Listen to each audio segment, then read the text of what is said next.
Hello, I'm Jason, a 47-year-old man. I'd like to share a significant event from my life here and seek some advice. This story takes us back 12 years when I was married to my first wife, Susan. We were together for 7 years and had 2 kids, Laura and Lucas, who were 5 and 3 years old at the time. Our life was pretty routine until one unfortunate day. One morning while I was driving to work, a speeding car from the opposite direction crashed into mine. The next thing I knew, I woke up in a hospital bed, covered in bandages and casts. The nurse told me I had been in a coma for 2 days. I expressed my gratitude to the doctor for saving my life. While I was thankful for a second chance at life, I had no idea about the calamity that awaited me. A week into my treatment, my doctor broke the devastating news that my lower body was paralyzed, and I might never walk again. I was devastated. Susan was equally crushed by this news because she had to take care of the household and the kids on her own. I fell into a deep depression, unable to accept my life confined to a wheelchair.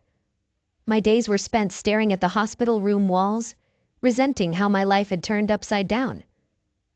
I mourned the fact that I'd never play soccer with my children, dance with my wife, or experience freedom again. To make matters worse, Susan stopped coming to visit me. Initially, she brought the kids to see me 3 times a week, and those moments were what I cherished the most. But as time went on, her visits became infrequent. I begged her to bring the children more often, but she claimed they didn't want to see me as frequently. I felt utterly hopeless. Then one day she handed me divorce papers stating, "I can't spend my life with a disabled man. I'm still young and want a normal partner." I won't lie, I could feel it coming.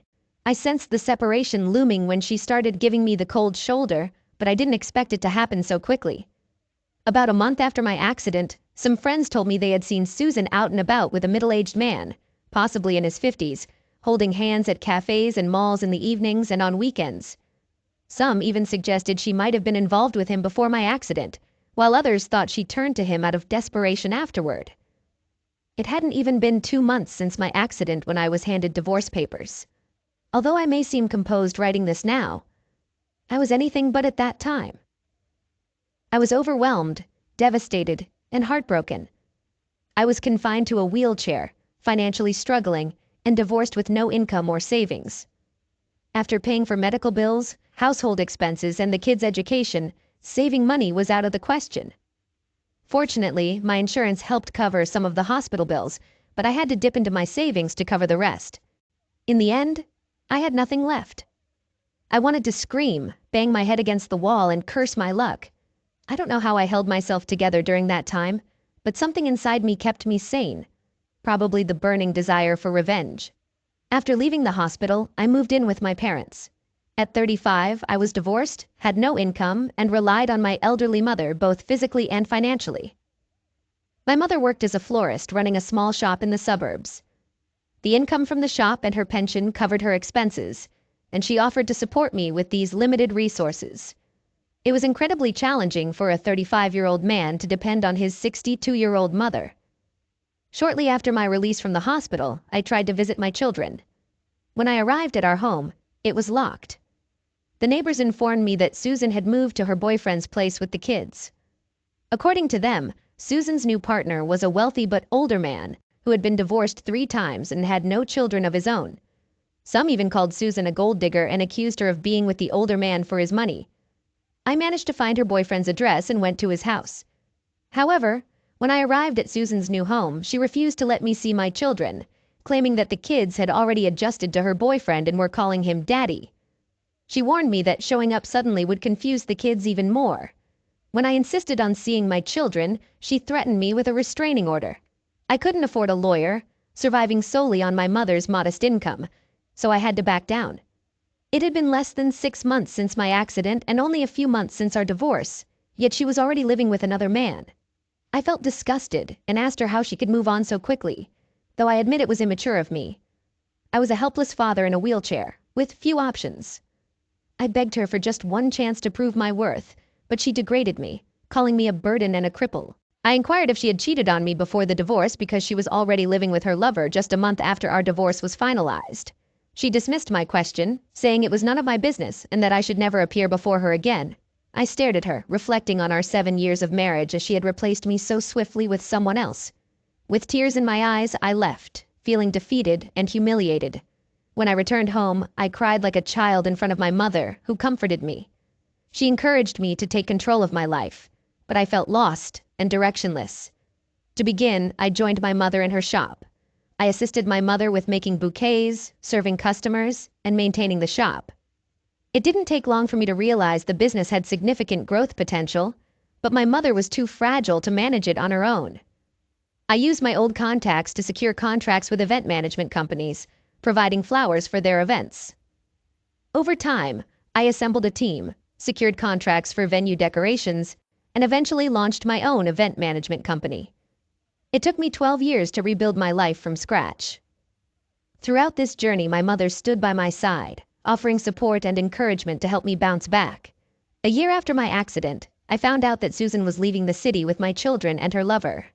I hurried to their house to see my kids, but they had already left by the time I arrived. Before that, I had made several attempts to reach out to my children, but Susan insulted me and sent me away each time. Susan had full custody of the children and the authority to make decisions for them. Because I was physically and financially challenged, I couldn't pursue joint custody. I couldn't contest her restraining order either, as I couldn't afford a lawyer. Meanwhile, Susan had a wealthy boyfriend named Evan.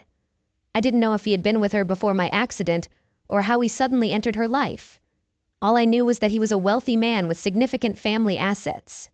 Over the past 12 years, I made several attempts to meet my children whenever I had leads, but faced continuous failure. Susan would threaten to have me arrested, leveraging her boyfriend's money and connections, even though they never got married despite living together for 12 years.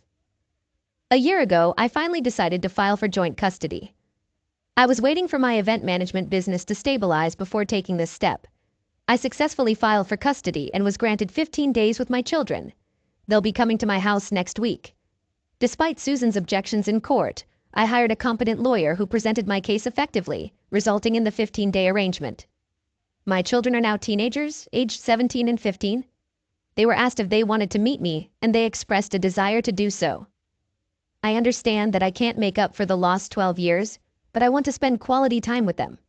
As the time approaches, I'm feeling a mix of nervousness and excitement.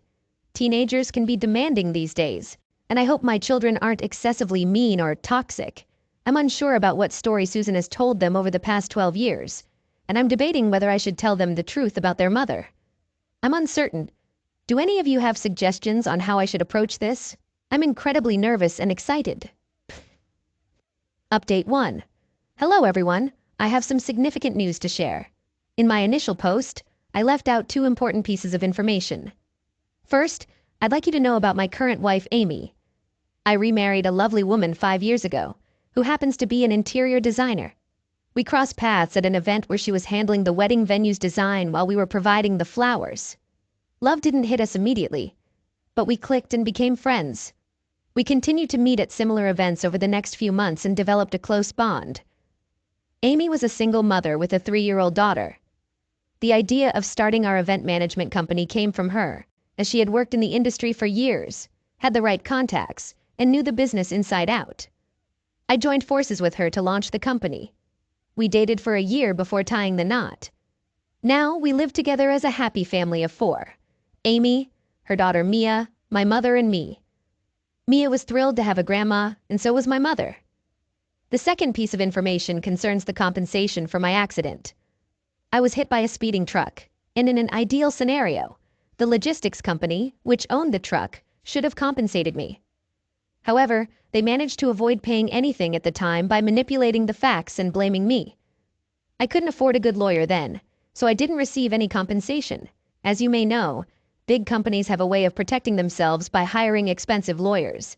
After my marriage to Amy, she suggested that I reopen the case since we could now afford a competent attorney. The case is still in progress, but my lawyer has given us hope that the judgment will be in our favor. Now let's get back to my story. As I mentioned in my original post 3 months ago, my children were scheduled to visit me after 12 years of my divorce.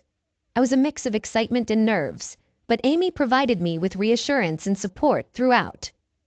I went to pick them up at the airport. The older one, Laura, is now 15, and the younger one, Lucas, is 13. They've grown into beautiful and handsome teenagers. After the initial greetings, our conversation ran dry, and things got a bit awkward for all three of us. During our ride home from the airport, I tried to break the ice by asking them about school in their city, intentionally avoiding the topic of their mother. They didn't bring her up either. The kids were oddly quiet, maybe waiting for a chance to plug in their earphones, like typical teenagers. When we arrived home, Amy greeted us. The children seemed surprised, as if they didn't expect to see her. I'm not sure why they were taken aback by Amy's presence. If their mother could move in with another man within months of our divorce, why couldn't I remarry? Amy had prepared the guest room for them. We had lunch together, and Amy presented the vacation plans we had prepared for the family. Their reactions were rather neutral. They didn't seem particularly excited, nor did they reject the plans. Amy and I were puzzled by their mixed reactions. They withdrew to their room, and shortly after I received a call from their mother, Susan, accusing me of manipulating our children. She claimed that I had brought them to my house with Amy to influence them. Her behavior left me feeling disoriented. Susan also accused me of concealing the truth about my marriage. I was taken aback by her allegations, and after hanging up on her persistent calls, I decided to address the issue directly. I called my children and asked them what was bothering them. After some initial hesitation, they opened up. They were angry with me because they were told that I had abandoned them. It turned out that Susan had manipulated the children and filled their heads with lies and deception. I disclosed the whole truth to them. It wasn't me who left. Their mother quickly moved on to another man when the opportunity arose. Even though they were kids at the time, they remembered those events well.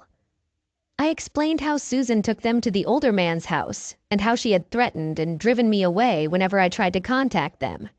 I showed them the restraining order and all my rejected requests to see them. This revelation brought them to tears, and they regretted believing their mother's lies all these years. My younger son, Lucas, confessed that he once tried to contact me on social media, but Susan discovered it. She emotionally manipulated him and made him promise not to contact me again. The children also revealed that Susan's husband had scolded them. Susan and the children faced mistreatment at family gatherings because they were not married. Susan continued to live as a mistress in his house. Despite covering their education expenses, he never acted as a father figure to them. Hearing about my children's hardships broke my heart. After all the truths came out, we embraced and shared our tears. We went on a week-long vacation in Florida and had a wonderful time together. Laura and Lucas formed bonds with Amy and Mia, who will turn 8 this year. Seeing my entire family together made me incredibly happy. My children posted our group photos on social media with the caption, "Happy Family." When Susan saw these pictures, she called them and scolded them for their foolish actions. She accused them of betraying her by getting close to us. She texted me, threatening not to let me see my children if I did anything to turn them against her. I chuckled at her empty threats and continued enjoying our vacation. After our vacation, my kids visited my relatives, who warmly welcomed them. I was happy to see our old connections rekindled. Before leaving, they promised to stay in touch despite Susan's threats. They mentioned feeling uncomfortable at her place and pledged to live with me after finishing high school. I gave them a hug and said goodbye. When they returned, they talked to Susan about her behavior, but she accused me of turning them against her. It's been a few months since they came back, but we communicate often. I look forward to having them live with me again. Update 2. Hello everyone, I know it's been a while since I last posted an update. There's been a lot of turmoil in the past 6 months since I first met my kids. 3 months ago, we finally resolved the court case with the logistics company. And guess what? I received substantial compensation, not just for the accident, but also for the unfairness in the initial trial. I'm not sure if I mentioned this before, but in the first trial, the logistics company that caused the car accident falsely blamed me. As a result, I didn't receive any compensation. I followed my wife's advice and appealed the case, and this time I won. I shared the news with my children, and they were thrilled. They wanted to see me, and I promised to have them permanently back with me. About a month later, Susan unexpectedly showed up at my office. She held my hand and asked for forgiveness. I was surprised by her sudden appearance. She confessed that she had become desperate after my accident. She had connected with an older man who was looking for a companion. I had to look up some terms I didn't know at the time. This man had bad experiences with younger women who took his money and left after a few months. So he decided to be with someone not as young, like Susan, who was 32 at the time. Susan had 2 children, which she saw as a way to ensure her loyalty. The man was upfront about not wanting to marry her and keeping her as his mistress to avoid sharing his inheritance with my kids. Susan agreed to this arrangement because he promised to provide for and support their education. I asked her why she didn't find a job, and she explained that she had never worked before and wasn't sure if she could maintain the same lifestyle her lover provided for free. She kept emphasizing that she was doing everything to secure the children's future. I got frustrated with her constant nagging and raised my voice, telling her that she should have given me a chance to recover if she was genuinely concerned about our children's future. She should have discussed it with me instead of assuming things and leaving me without any notice. I made it clear that I had moved on, and her pleas didn't matter to me. She brought up all the happy moments we had shared, like our wedding day and the birth of our 2 children.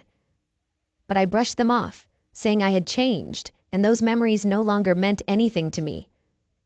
She went too far by suggesting that she and my children were my true family, not Amy and Mia.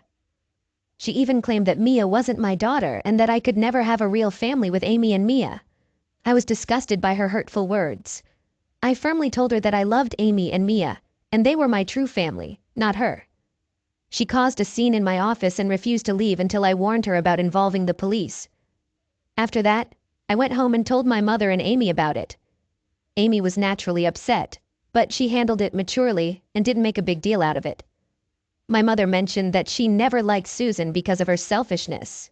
Mom even suggested that Susan had only come back to me because of the money I received from the court settlement. She called her a gold digger. When my kids found out about their mother's behavior, they scolded her and told her to stay out of our business. I'm not sure how her sugar daddy found out about this incident, but he threatened to cut ties with her if she tried to contact me again. I couldn't be more grateful to him. The latest news is that my children will move in with me this month. They'll stay with us briefly before I enroll them in a nearby college. They want to experience college life and live in a dorm. I believe it's important to stay connected but also give ourselves some space to get to know each other. Story 2. I, 37-year-old man, was married to my ex-wife, 35-year-old woman, for 10 years when she was diagnosed with cancer at 33, stage 1 breast cancer. She had a tough time, but after surgery, she recovered. I took time off work to care for her and was by her side the entire time, as we had moved away from our family. I noticed that she changed a lot, which was expected after going through such a major ordeal. She wanted more from life than just a 9-to-5 job, so she decided to quit and travel for a while, doing whatever she pleased. Initially, I joined her because I wanted her to be happy, and it reminded me of her younger self. However, her new lifestyle quickly drained our savings, so I went back to work and essentially funded her new way of life. Even though it was tiring, I didn't mind much because I loved her. Seeing her so happy and full of life after everything she had been through was enough for me.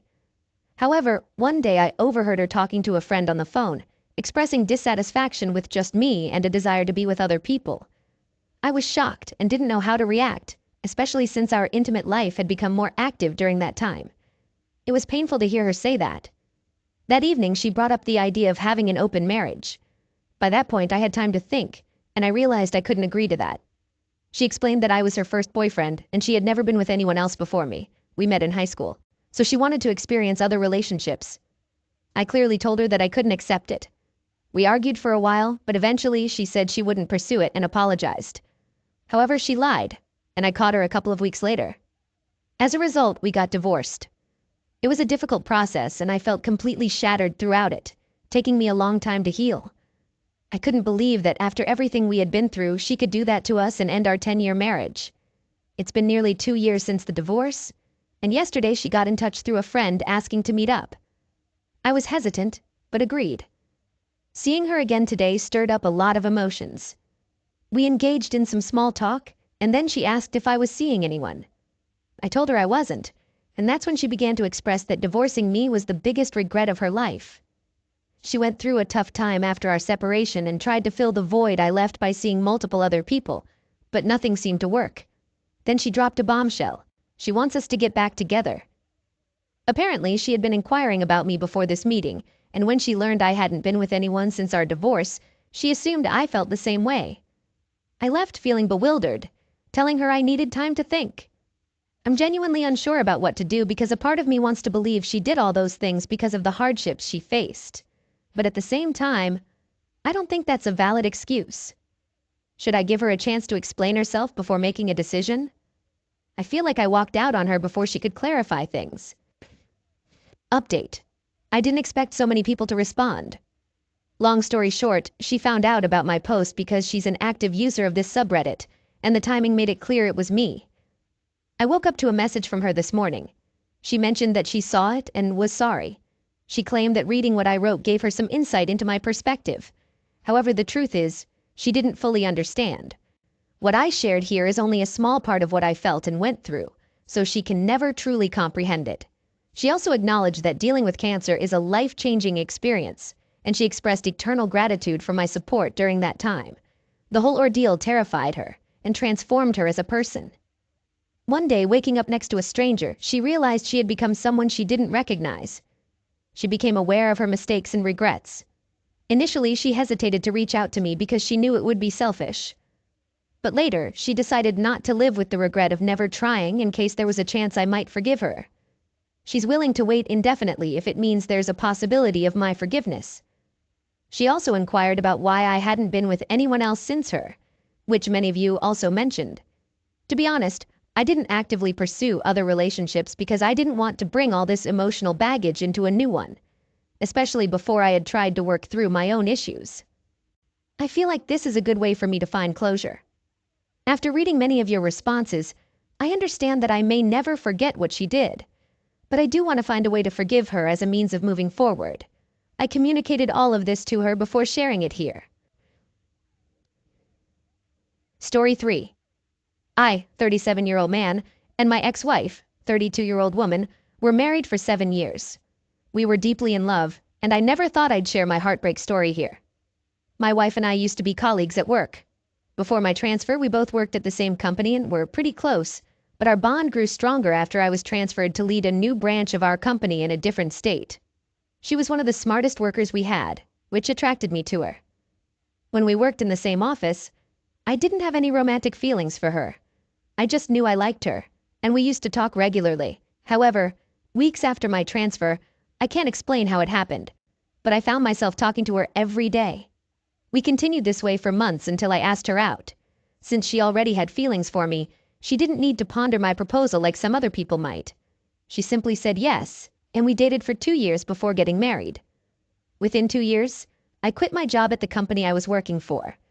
There was an incident that led to my departure, but fortunately, I quickly found another job in our state after leaving the previous office, and I moved back. This second job was much better than the first, but the downside was that it required regular travel.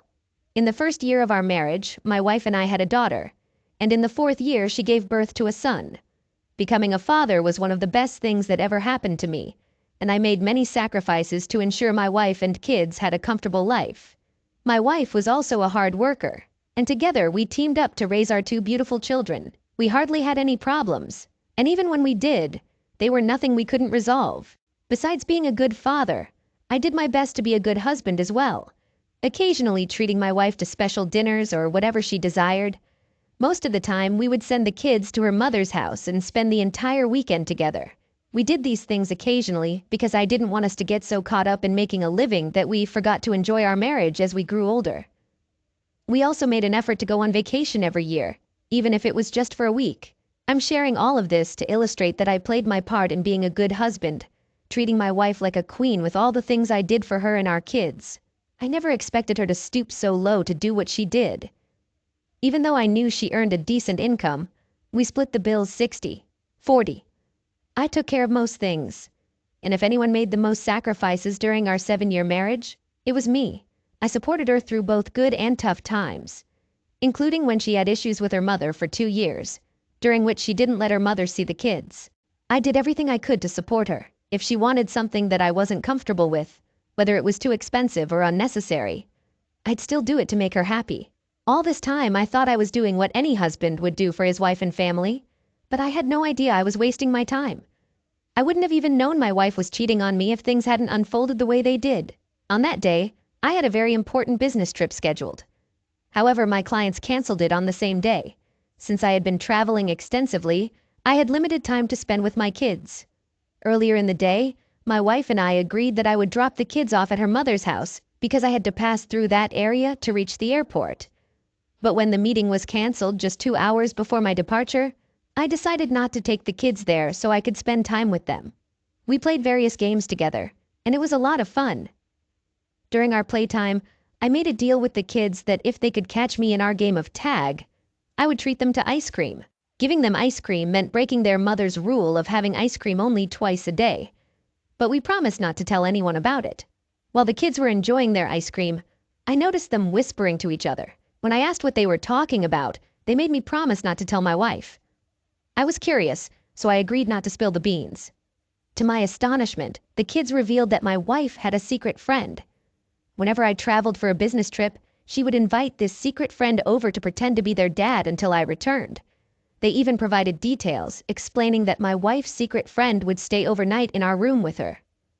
If I was coming home on a specific day, the friend would leave early in the morning. I was certain they hadn't made this up because it wasn't the kind of story kids could fabricate. They shared it with me because my wife's secret friend would also secretly give them ice cream, and they all promised not to tell their mom about it. I was furious to learn that a stranger was coming into my home to take care of my kids, and my wife allowed it. To prevent revealing what I had discovered, I asked my kids to keep it a secret from their mom, and they agreed not to say anything. Later that evening, when my wife returned home, I tried to get information from her, but she didn't share anything, so I stopped. I attempted to check her phone while she was sleeping that night, but couldn't find any evidence. So I decided to catch her in the act. 2 days after my kids confided in me, I lied to my wife, informing her that I had a business trip and would be back in 4 days. She went grocery shopping that morning, taking the kids along, leaving me at home to prepare. I told her I wouldn't be driving and planned to hire an Uber to take me to the airport, which she believed. About an hour later, she returned from her shopping trip. Shortly after her return, a man arrived at our house. I watched from the basement window as my wife greeted him with a passionate kiss before inviting him inside. She thought I was en route to my business trip and had no idea I was hiding in the basement. Once she and her AP, affair partner, entered the house, I called her mother and spilled the beans. I told her to come and assist her daughter in packing her belongings because our marriage was officially over. Then I ended the call and waited. Moments later, I heard a car screech into the driveway. As soon as it parked, her mother jumped out and began yelling and screaming. I'm sure my wife was shocked to see her mother there, but the look on her face when she saw me emerge from the basement was even more astonishing. She was left speechless and didn't know what to say. I was so disappointed that I couldn't even question her or confront her affair partner. I simply told her to leave my house before my return, and I took my kids out so they wouldn't witness their grandmother tearing their mother apart. Later that week, I arranged a paternity test for my children, and the results confirmed that they were indeed mine. I then explained the terrible things their mother did by bringing someone else to pretend to be their father. I'm not entirely sure they fully grasped the situation, but at least they understand why I divorced their mother. I hired a competent lawyer, and with their help, I obtained custody of my kids. Now, my children are all I have, and even if I decide to remarry in the future, it will be when they are older. She has attempted to send the kids to talk to me on her behalf, but I've warned them about that. I'm a 42-year-old guy and she's a 37-year-old woman. Our paths crossed at work. I'm a sound engineer at a football stadium, and she applied for a stadium maintenance and cleaning job one summer. I noticed her during a game when the stadium manager was showing the new employees around. She stood out from the rest, wearing expensive clothes, owning a fancy phone, and driving a Range Rover that must have cost a fortune. And let me tell you, she was drop-dead gorgeous. I was like, whoa, where's she been all this time? She didn't seem like someone who needed to work, but there she was. I couldn't take my eyes off her for a whole month, but didn't know how to approach her. She had this sadness in her eyes and kept to herself mostly. I tried getting some info about her from Stan, the stadium manager, who happened to be a childhood friend of mine. But it turned out no one really knew much about her or her story. All I got was that she was from Wisconsin, 34 years old, and came from a wealthy background. But that didn't matter to me at all. Stan suggested I should just talk to her if I wanted to know more. He said she often worked overtime cleaning the stadium after games, and there was still an opening for that shift, so he let me sign up. And that's exactly what I did. After the games that week, I joined the cleaning crew to help clean up the stadium, and guess who showed up too? Yep, she did. I spent an hour trying to tidy up everywhere except where she was standing, and I must have looked like a total goofball, making awkward eye contact. But you know what? She smiled and waved at me, and man, that smile was something else. It was the first time I had seen her smile, and it was absolutely beautiful. Even though I felt super awkward, that smile gave me the courage to approach her. She asked if I could help with her trash bag, and of course, I said yes. We didn't talk much that day, but I managed to get her name. Let's call her Karen. After that, we ran into each other from time to time during the after-game cleanups, and we'd help each other out. Our conversations mostly revolved around me because whenever I tried to ask personal questions, she'd dodge them. I figured it was the setting that made her uncomfortable, so I decided to engineer more chances to see her outside of work. Finally, one Saturday after the cleanups, she had car troubles and I offered to give her a ride. At first, she declined, saying she'd wait for a taxi.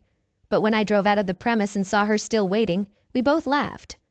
That's when I offered her a ride again, and this time, she accepted.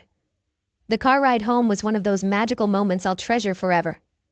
The sun was setting, and Michael Bublé's Call Me Irresponsible was playing loudly on the speakers. We were both singing along and having a blast. It was like she transformed from this quiet, mysterious person to someone radiant and carefree. Her hair flowed in the wind, and her eyes sparkled. I fell head over heels for her right then and there. When I dropped her off, she thanked me for the ride, and I mustered up the courage to ask her out on a date. She looked at me for what felt like an eternity and then smiled and said yes. She said yes as a way of showing appreciation for the ride and how nice I had been to her.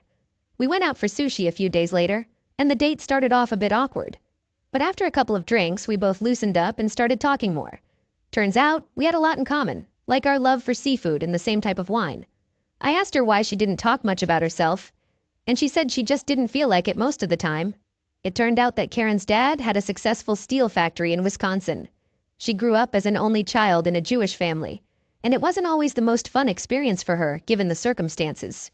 Her dad was Jewish, but her mom had Jewish ancestry but wasn't. Her dad wasn't pleased with the guy she brought home so far. He disowned her twice and cut her off completely. That's why she needed a job at the stadium so she wouldn't rely on him for money. She had dated a bunch of different guys in the past, and they were all a mix of characters, from pills dealers to ex-convicts to crazy people. I could see why her dad didn't approve. She once told me she had a thing for broken and damaged people, and she liked living dangerously. I couldn't quite understand why someone like her would want to be with those kinds of people. But that night we spent together ended well, and it was clear she liked me. At that time, she had just come out of a relationship with an offensive pills dealer, but her dad made her leave him. She didn't want to leave, so he cut her off.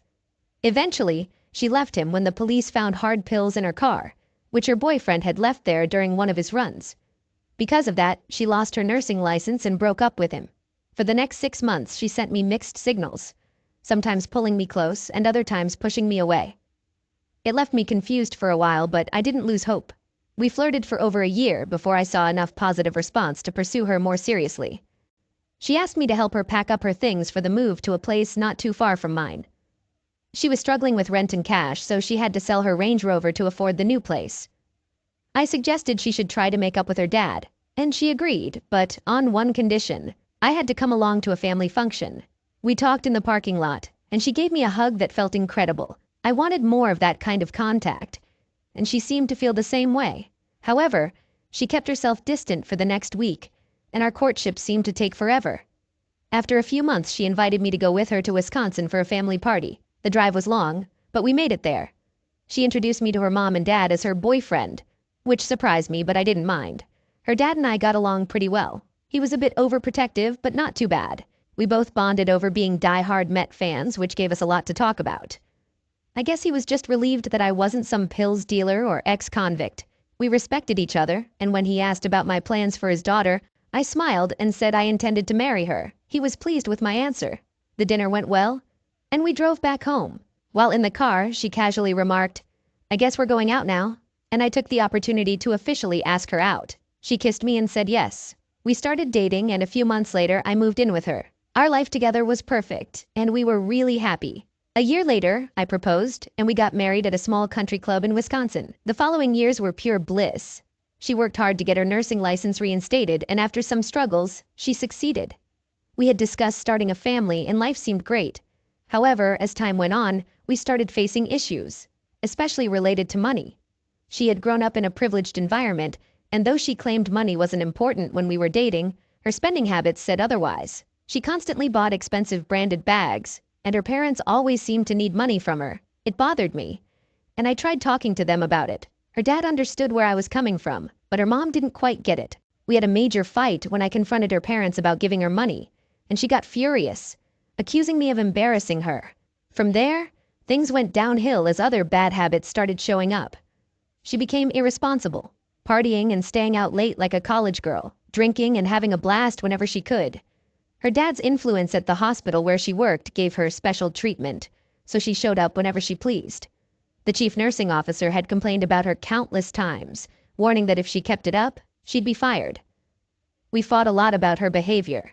I tried to tell her that she was now a wife and soon to be a mother, and she needed to be responsible, but she'd just tell me to go to hell and that she was only accountable to herself. Eventually she did get fired, but it didn't seem to bother her at all. Her mom continued to spoil her, ignoring everything I said, claiming that Karen was delicate and not used to suffering, and I couldn't understand that. Some days she'd come home late, and on one occasion she didn't come home at all. I had to go out at 3 a.m. to look for her, and her friends were surprised she wasn't home as they had put her in a cab before leaving.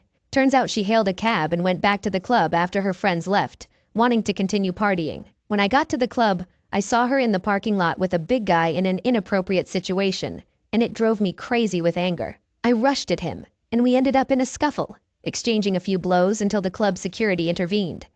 Thank goodness they did, because the guy had a knife, and he could have seriously hurt me with it. I got a few injuries in the process. Karen just watched and cried, begging us to stop. When we got home, I was furious and shaken. I couldn't handle the first aid for my wounds. I wanted her to leave, but she begged and promised to change. The sight of blood and injury seemed to get to her, and she felt remorseful and guilty. She stayed with me the whole week, and we had long talks. I suggested she see a therapist or counselor to work through her issues, and she agreed. She had a tough childhood and teenage years, neglected by her parents who only showered her with gifts and money instead of their time, so she ended up with the wrong crowd. Hanging out with pills dealers and obsessions had taken its toll on her. I took her to her first therapy session, and she felt better after talking to the therapist. I went with her to 3 more therapy sessions, and overall her mood improved, and she seemed to have more control now. I talked to her parents about her situation and what happened at the club the other day, and the fact that she started seeing a therapist. Her mom blamed everything on me, but her dad understood. She kept improving, quit smoking, came home early, and was thinking about going back to work. Things were good for a few weeks, but then she started slipping again. She'd be on her phone all day texting, and when I tried to talk to her, she'd say I was boring or annoying her. Whenever I brought up her phone use, she'd counter by saying I wanted her to stay home and go out less. We fought a lot, and I was getting fed up. One day I decided to surprise her and pick her up from her appointment. When she came out, she was holding hands and laughing with a man I'd never seen before. She introduced him as Charlie, saying they both had therapy appointments and met in therapy. During the car ride home, I asked her about holding Charlie's hand like that, and she brushed it off, saying I didn't need to worry because Charlie wasn't straight. I accepted her explanation. Things were okay for a while, but one day she went to her therapist and I left for work. While I was at work, a buddy of mine who works as a sports camera operator called me and asked about Karen. He seemed a bit odd and asked where she was. I told him she was at her therapist's office. He said he had a video to show me and didn't want me to freak out, but it was already too late as I was already freaking out. He sent me a video on WhatsApp. In the middle of the game, he had captured my wife in a hat, holding hands and kissing a man I recognized as Charlie. The same Charlie she claimed wasn't straight. I was so furious, and all I remember is my buddy trying to calm me down. As soon as I finished work, I rushed to the therapist's office. Even though her session wasn't over for another hour, I called her cell, but she didn't pick up. The therapist informed me that Karen hadn't been there for a while, and she had been trying to contact me but couldn't reach me on my new line. However, I hadn't changed my phone number. Karen had lied, claiming I lost my phone and had to change lines, and she gave the therapist the wrong number. I got back home, seething with anger, and waited for her. When she finally returned, I asked where she had been, and she said she was at therapy. I questioned why she didn't pick up her cell, and she claimed phones weren't allowed during therapy sessions. Clever excuse, I thought. I didn't let on that I had been at her therapist's office or mentioned the video. I wanted her to come clean on her own, so I asked if there was anything she wanted to tell me. She looked confused and denied anything was wrong. For days, I observed her from a distance as she went out every day, supposedly hanging out with gay Charlie and her friends or attending therapy sessions. Little did I know she was actually fooling around with Charlie behind my back. The thought infuriated me, and I couldn't believe she believed I was so naive. I hoped she would eventually confess and tell me the truth, but the weeks dragged on, and she remained silent. We didn't even talk to each other anymore. Whenever her parents called, she put on a fake happy act, pretending to be a loving wife so they would keep sending her money. She even invited Charlie over, with him still playing the idiotic charade of being gay. I lost my self-assurance as a man and sank into depression. The pain was unbearable and I couldn't muster the courage to confront her. Things continued like this until the end of the year. On New Year's Day, I asked her again if she had anything to confess, but her response remained the same. The family Passover dinner was approaching in April, and I had given her plenty of time to come clean and tell me the truth. In the meantime, I hired a private investigator to gather all the evidence I needed for what I was about to do. Then, I consulted a lawyer and had him prepare the divorce papers.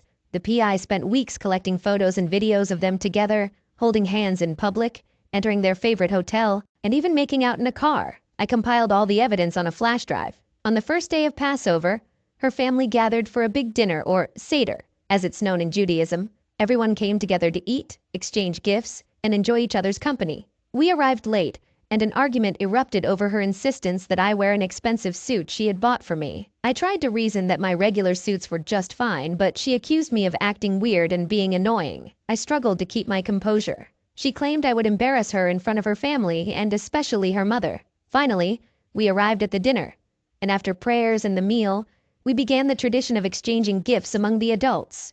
Gathering in the living room, everyone gathered at the Passover dinner, and even Charlie was there, pretending to be clueless and not straight. When it was my turn to give out gifts, I got her dad a Tom Seaver jersey, knowing he'd love it. For her mom, I chose a bottle of wine, which she might not have liked, but she smiled graciously. And for Karen, I handed over a small box containing the flash drive with all the evidence. She seemed puzzled and gave me a strange look, but I told her it held all the reasons why I loved her and some of our best memories together.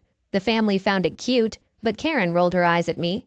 I suggested she play it on the TV for everyone, and they all agreed. So she plugged the flash drive into the TV's USB port, and the video started playing.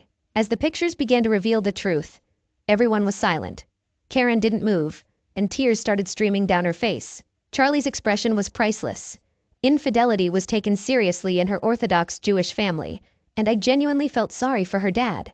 I got up, approached him, and personally apologized for everything, then placed the divorce papers on the table, telling Karen that I needed them signed. Both Karen and her mom went on their knees, pleading and crying. But I stood my ground. I had given her ample time to come clean, and her apologies now seemed hollow since she was only remorseful because she got caught. I also went to her dad and offered my apologies again, feeling sympathy for him, embarrassed by his daughter's actions. I sat in the car and tears streamed down my face. Eventually, I gathered myself, went back home, packed up all my belongings and left. The divorce was finalized a few months later, and her family completely cut ties with her. You know how serious they are about infidelity in Orthodox Jewish communities. Her mother occasionally texts me, calling me a monster for supposedly ruining her daughter's life. But I've moved on and found happiness. Sometimes I miss her, but she's the one who caused all this pain between us. The last I heard, she had found a job at a 9/11 and was pregnant with a crackhead. It's a shame how her life has turned out.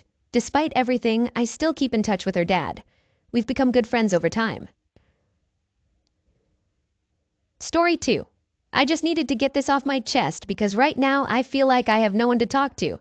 Sorry if I start rambling. We're about to hit our 27th year of marriage this October. We have 2 kids. Our daughter lives with us. She recently got married and is waiting for her husband's deployment to the Air Force. Our son, on the other hand, is a Marine and lives on the opposite coast. Things have been rough for us for the past 6 months, mainly because I've been dealing with ED. To put it plainly, my wife has a high sex drive, but I can only go so far. I've tried multiple pills, experimented with toys, and tried to be creative. But for her, it's just not the same as the real thing. She started becoming more distant and even lashed out at me, saying I don't love her anymore or that I'm not attracted to her.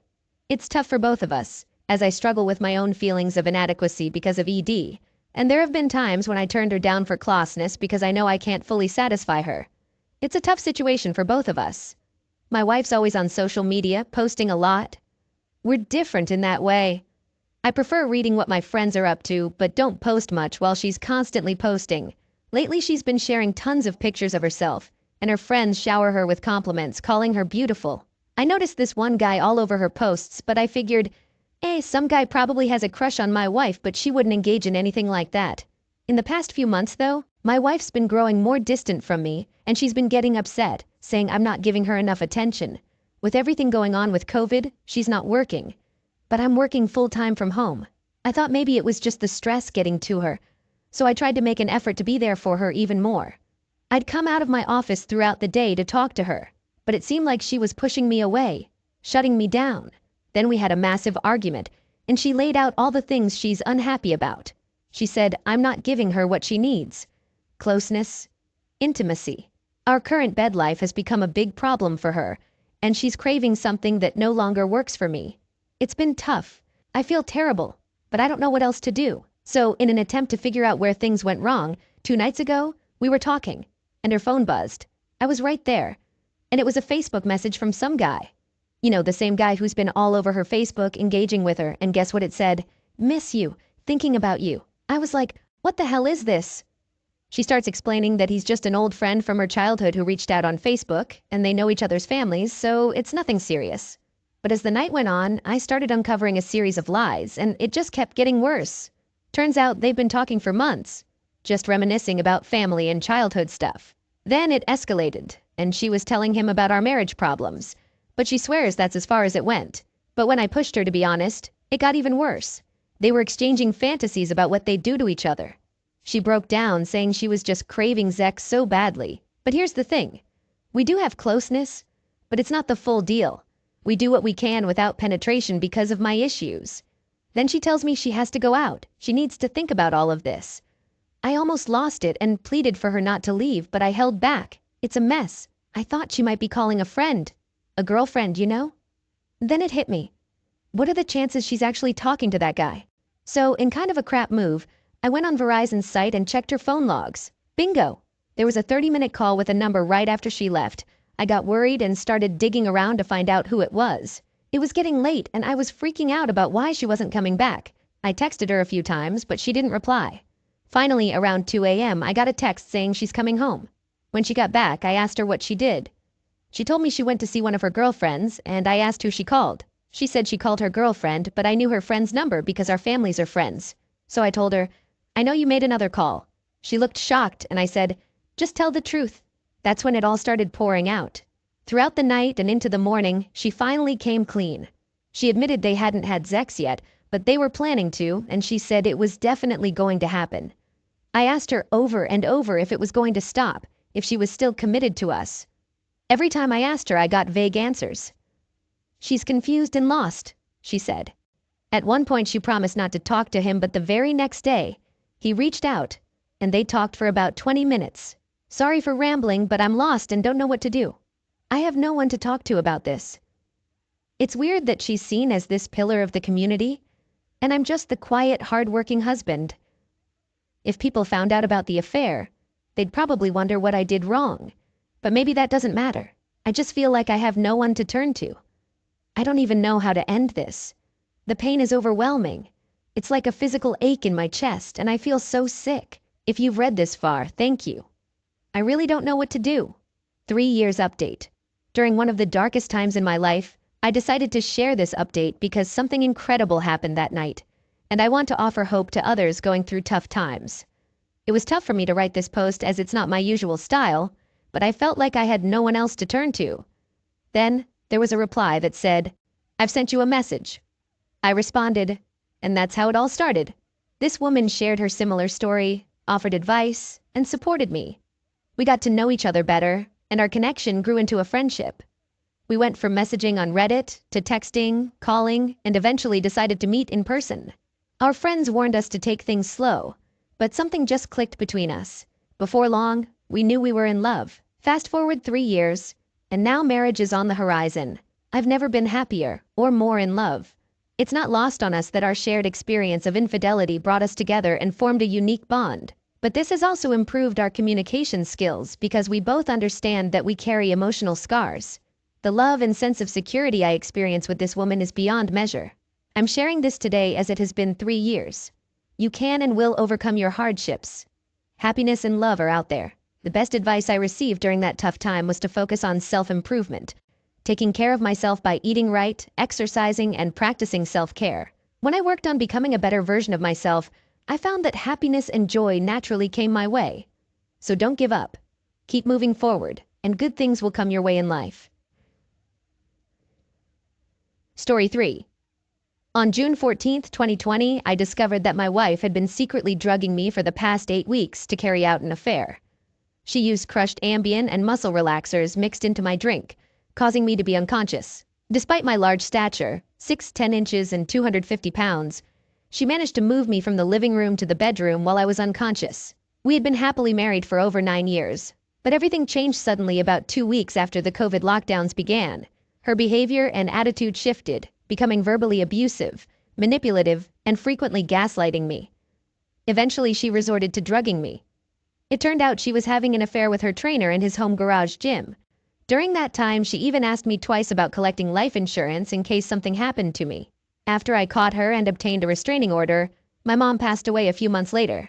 I've attempted to share my story twice before, but it gets flagged and removed instantly. Perhaps it was too long, so I'll keep this short. Through therapy, I learned that one way to cope with the trauma is to keep a list of the things I've learned, so my suffering won't be in vain. I'm sharing it here in case it might be helpful to someone else. If you put up with certain behavior, it won't just continue, it'll get worse. Learn to distinguish between what you want and what you actually need. Don't lose your identity to please someone else. If they don't appreciate your small efforts, they won't appreciate the big ones either, and might even resent you without realizing it. Be cautious of people who try to please you at the cost of their own well-being, as they may end up resenting you for it. Insecurity often leads to dishonesty. Personal worth and integrity are crucial for a healthy relationship. Don't let yourself become bitter, deceitful, or dishonest in any relationship. Respect your own boundaries, and if someone doesn't respect them, they don't respect you. Look for a partner not just for physical attraction, but for who they are beyond that, especially when sex isn't the focus anymore. Marry someone who has something to lose if the marriage doesn't work out. Marriage is an ongoing negotiation. Sex is overrated. Effective communication is what's truly attractive. Making mistakes is part of being human, but continually making bad choices after mistakes is what defines someone as bad. Trust your instincts. If something feels off, it probably is. Don't expect others to give you more than you expect from yourself. Update. I get that some folks find my words strange or insincere, and I apologize for that. It's tough to express everything concisely. I tried sharing the whole story twice, but the bot mods removed it right away, probably because it was too long. So, I'm doing my best to give a summary. I've got loads of evidence to back up my claims. If you want details, DM me, though I don't feel obligated to prove anything to anyone. Regarding the wording, somehow she managed to drag me. Some people seem bothered by it. What I meant is that I'm a big guy and she drugged me multiple times, but I have no clue how she got me into bed every time. Story 4. My wife and I have been together for a solid 10 years, married for 8, and now we're raising 2 adorable kids together. She's the love of my life, and I can't picture myself with anyone else. Things started to change about 3 years into our marriage when she began showing a strong attraction to Asian characters in the shows and movies we watched together during our weekly movie nights. At first, I thought she was just kidding around, but it became evident that she was serious about it about a month ago when we were watching Chicago Med. She kept joking about wanting Dr. Choi, one of the characters, to be her doctor so he could feel her up. I laughed it off initially, but things got a bit uncomfortable when she insisted we stop watching the show after Dr. Choi got involved with another doctor. Looking back now, I've noticed that she's always been drawn to Asian men throughout our entire relationship. For the past few years, she's been obsessed with those K-pop stars, talking about how she'd rather be with guys like Eric Mun and Jimin instead of me. She even made comments about our babies not being as cute because they're not Asian. It's weird and hurtful, especially because we have a Korean friend who visits us regularly. I used to think she acted strangely around him, but I didn't take it personally until last night. As I was tidying up after dinner, my wife asked if we could have a serious talk. I was a bit hesitant, but agreed. She started by saying she felt our bed life wasn't as fulfilling as before. I was surprised and asked how I could improve things for her. That's when she suggested bringing a third person into our bedroom. I instantly knew she had someone specific in mind, despite her denials. We talked in circles for an hour, and eventually she admitted that she had been having sexual thoughts about my childhood friend and wanted me to watch them together. I was shocked and told her I didn't want to discuss it further, so I ended up sleeping in the living room that night. The next morning she took the kids to school and went to help her sister pack for her move. We haven't spoken since the previous night, and I'm feeling lost about what to do. I'm sitting in my car outside my office, writing this, unsure if I can face her at home knowing what she's been thinking. I'm considering a divorce, because she's not the woman I fell in love with anymore, and I suspect she may have already acted on her urges with my friend. I wonder if divorce is too extreme of a response for a sexual fantasy. Update. So, after I posted last night, things were still tense between my wife and me. She was busy putting the kids to bed, so I took the chance to call my friend privately. I went outside, dialed him up, and spilled the beans about everything. Turns out, a few years back, during a party with mutual friends, my wife got drunk and tried to make a move on him. She started flirting, and when he didn't respond, she went in for a kiss. He was having none of it, and left the party early. I asked him why he never told me, and he said he didn't want to mess with our marriage over something that happened when she was wasted. They never talked about it and just kept being friends like nothing happened. Now here's the kicker. That party is around the same time her strange obsession with Asian men in media began. Putting two and two together, I thanked him for opening up to me and ended the call. I stormed inside and confronted my wife about everything. I was completely disgusted with her for trying to kiss my friend and suggesting I watch them together. I didn't hold back and told her exactly how I felt and what my friend had revealed. My wife finally admitted that she wanted to open our bedroom to my friend because she had feelings for him for years and wanted to avoid cheating on me. I made it clear that she already cheated by doing what she did, and it shattered the foundation of our relationship. I told her we're getting a divorce, and nothing would change my mind. Since then, I've been staying with friends and family, and she's been bombarding me with messages on my phone, but I'm proud to say I haven't given her any attention. I still see her briefly when I stop by the house to pick up my kids during the day. They're too young to understand what's happening, and they go to a daycare school program in the summer, so I don't stay long in the house. I've been looking for a lawyer to handle the divorce proceedings and searching for an apartment in my kids' school district. I feel liberated because many of you were right. Our marriage has been dead for a long time. As for my friend, I don't know if I can look at him the same way again. We've been close since childhood, and I don't want to lose him, but I may need therapy to work through it. I want to thank all my friends, family, and the supportive folks on Reddit. Your help and understanding have meant a lot to me and made me feel validated in my feelings. Thank you all for being there for me. Is that Ava and I chose not to be intimate before our wedding. She insisted that we should wait until our wedding night, and despite my attempts to persuade her otherwise, I eventually agreed. While I had become less involved with the church, Ava remained fully devoted. She attended all the church programs, meetings, and events.